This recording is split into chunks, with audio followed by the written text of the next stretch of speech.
Dear students, দেখো AB plus BC এর দ্বৈত পরিপূরক কোনটি? দ্বৈত পরিপূরক অ্যাকচুয়ালি এই ওয়ার্ডটা এখানে একটু এটা হওয়া উচিত ছিল ডাবল কমপ্লিমেন্ট, কারণ দ্বৈত পরিপূরক বিষয়টা টুজ কমপ্লিমেন্টকে মিন করে।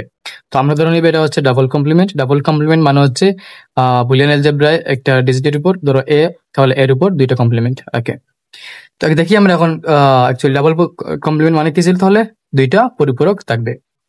ক নাম্বার দেখো এবি এক্সর বিসি, এবির উপর দুইটা আছে, বিসির উপর দুইটা আছে। এটা কিন্তু আলটিমেটলি এবি প্লাস বিসির উপর না, শুধু এবি ডাবল কমপ্লিমেন্ট এবং বিসির কি ডাবল কমপ্লিমেন্ট, তাহলে ক নাম্বারটা আনসার হবে না। খ নম্বর দেখো এবি প্লাস বিসি, এবির উপর একটা কমপ্লিমেন্ট, তাহলে এটা তো অবশ্যই না।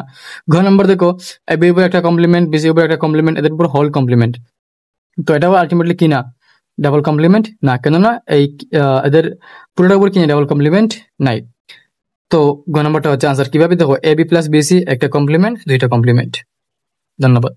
তো মাথায় রাখতে হবে বিষয়টা, এই বিষয়টা মাথায় রাখতে হবে, দ্বৈত পরিপূরক আর ডাবল কমপ্লিমেন্ট কিন্তু এক না। ডাবল কমপ্লিমেন্ট মানে হচ্ছে দুইটা কমপ্লিমেন্ট থাকবে, যা দিলে কি হয়, যা অ্যাপ্লাই করলে অ্যাকচুয়ালি এতেই চলে আসবে, অর্থাৎ আগের ইনপুটেই চলে আসবে।